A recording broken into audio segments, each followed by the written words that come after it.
Hello everyone, I think we're ready to begin. My name is David and I'm a research associate at the HIVE Research Institute at the University of Applied Science in Berlin.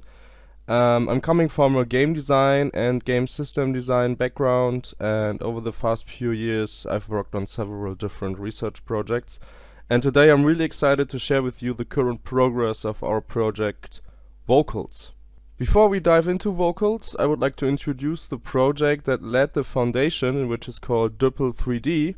This research initiative was a collaboration with the Stadtmuseum Berlin, specifically the open air museum Düppel. And yeah, we developed an interactive 3D simulation of the Düppel village using Unreal Engine 5. While Unreal Engine is typically used for game development, we adapted it to virtually reconstruct the village, allowing users to explore how it might have looked historically. And we digitally recreated 13 interior, 16 exterior facades, and even 57 medieval objects using laser scans and photogrammetry. The application runs on a Windows PC, and I've brought a little video to you, give you a better idea of what we've achieved so far. Users can explore the village in real time, playing as Erno, a villager of Düppel, using mouse, keyboard or controller, and users have the freedom to roam the entire virtual village and explore it at their own pace. One feature allows them to adjust the time of day, changing the lighting in the village to create stunning visual effects, and additionally they can alter the weather, from sunny and cloudy to rain, snow and even thunderstorms. Throughout the village there are artifacts and objects such as baskets, tools, axes, containers, all that stuff, many more. And all these we are scanned using photogrammetry. So users can closely examine these highly detailed photorealistic 3D models within the application and have a closer look at them.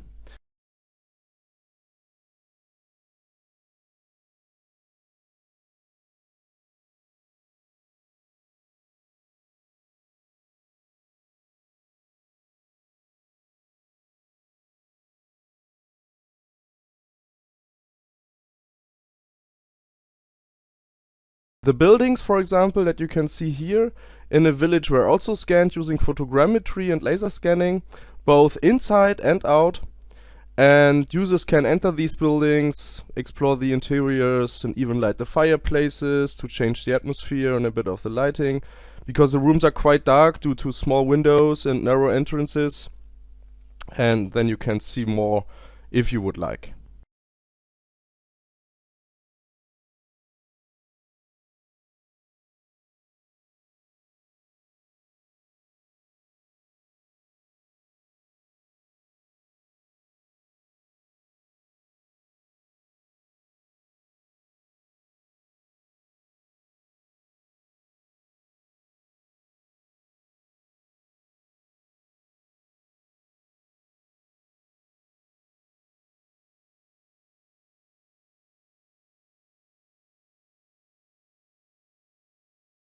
The village consists of 16 buildings. 13 of these are accessible for the users. While the interiors are not yet furnished, we plan to add these elements in the future. And of course you have the surrounding environment. It includes a water source called the Krumme Fen, fields and even forests. And the village's layout is a work in progress. We are currently developing gardens, for example, and refining the overall structure. And the flexibility of Unreal Engine allows us to continuously enhance these details. As you may have noticed, there are also other villagers in the game, and that's what we will focus on next. Now, let's move on to the main topic of this presentation, Vocals. It's a follow-up research project. We focused here on giving the wandering villagers you just saw an artificial intelligence, right? That allows them to answer questions on various topics. To achieve this, we integrated a large language model, similar to ChatGPT, into the existing application. And currently this model runs on the same PC as the Unreal Engine application.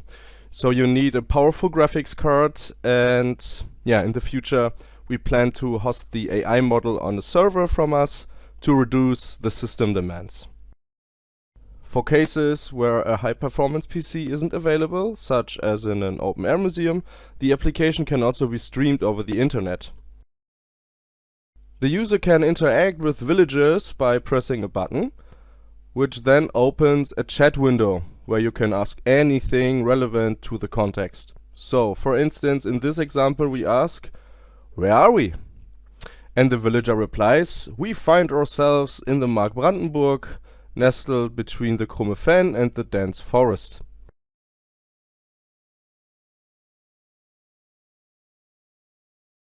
You can continue by asking what the Mark Brandenburg is, and after a response time of about 6 to 10 seconds right now, depending on the AI model, the villager will explain that it's a region in Eastern Germany and it is established in the early Middle Ages. For the sake of this presentation, I've sped up the response time a little bit, and if you want more information, you can always click on the button "Tell me more."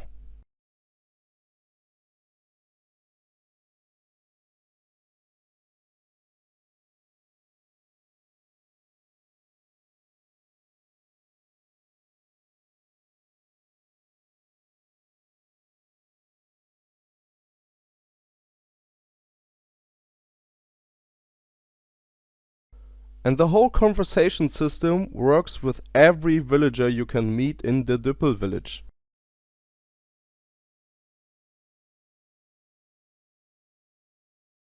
So for example, when asking Julia here if there are any animals in the village, she responds, "Yes, we have sheep, goats, pigs and cattle.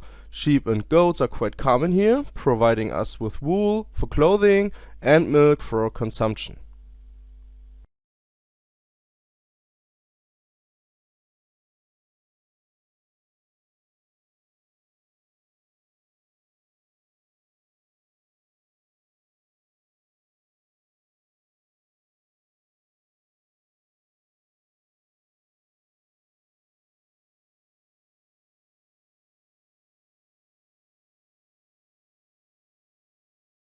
Some villagers, for example, specialize in different topics in crafts like pottery, weaving and woodworking.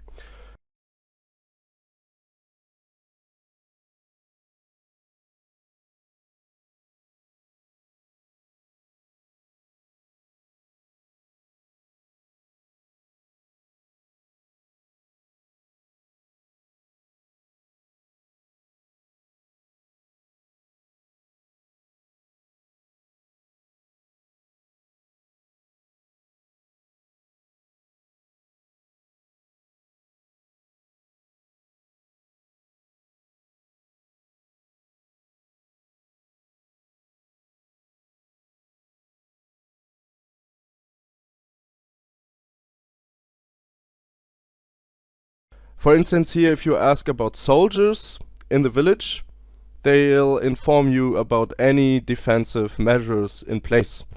And in one instance I also asked about the potential enemies in Düppel. Sometimes the AI adds a bit of narrative to make the responses more engaging, though this can occasionally lead to issues, which I will address later.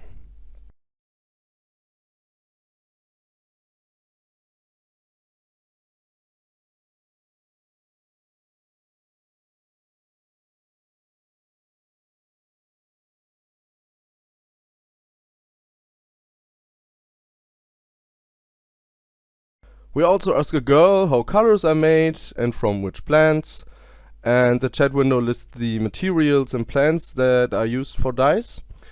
And common questions like these could later include additional visual or video content.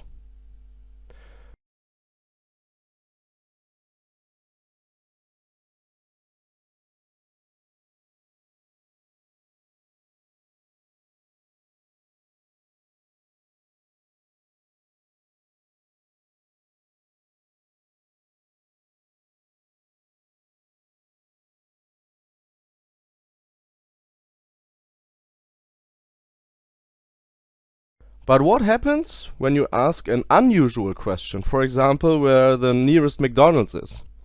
The villager, staying in his character, then replies that there's no McDonald's nearby and reminds you that this is a medieval Slavic village. We don't have such modern conveniences as fast food restaurants, is what they told me here.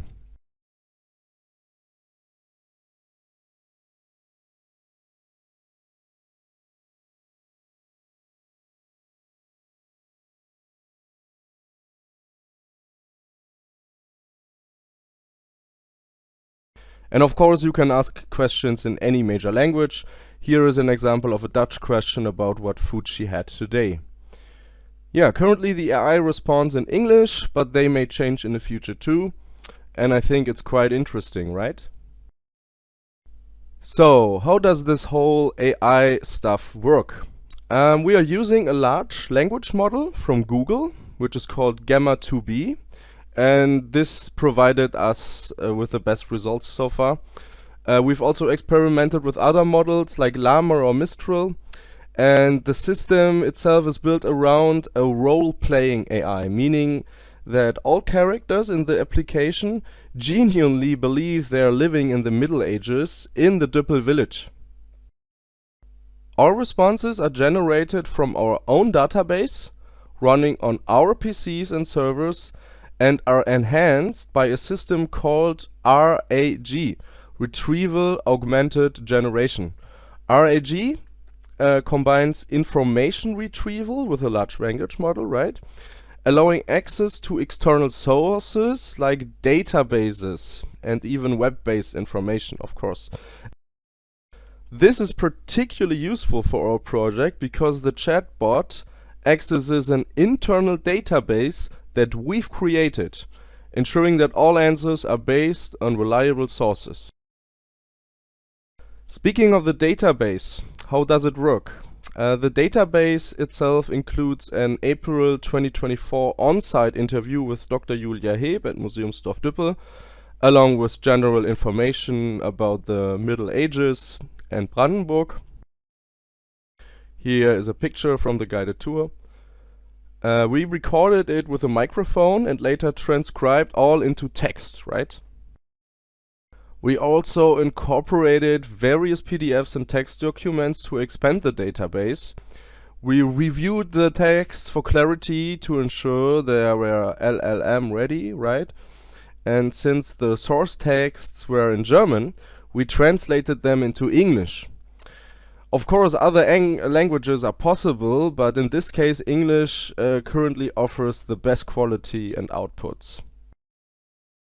When using the chat system, it's important to avoid leading questions, as the AI might assume incorrect information. For example, asking, "What is that sword?" might suggest the existence of a sword, even if none exists in the context, right? The challenge here is distinguishing between false and accurate information, as the AI always tries to provide believable answers. Currently, the best way to spot misinformation is by knowing the subject, which can be problematic. Therefore, we need to explore stricter regulations in collaboration with the Stadtmuseum Berlin in the future to prevent this issue. Looking ahead, we plan to expand the AI further by personalizing the villages with names, expertise, daily routines, and so on. And we're also considering implementing voice output, facial expressions, and even animations, right? So the whole interaction feels more naturally and not like a chatbot system. Villagers may eventually refer you to others if they lack knowledge on a specific topic, like the dyeing process, for example. We will also focus on refining responses to frequently asked questions for better accuracy. And finally, we are excited to apply this technology to other contexts, like museums, or potentially offering virtual tour guides or entire virtual museum tours using photogrammetry and the game technology. Thank you so much. For more information, you can download our first build right now on itch.io. Here's the address. And while it doesn't yet include the AI features that I just shown you, we will continue to update and expand the application. If you would like to stay informed or I've sparked your interest, I welcome your feedback. Feel free to contact me via email or find me in person over the next few days here at EXARC.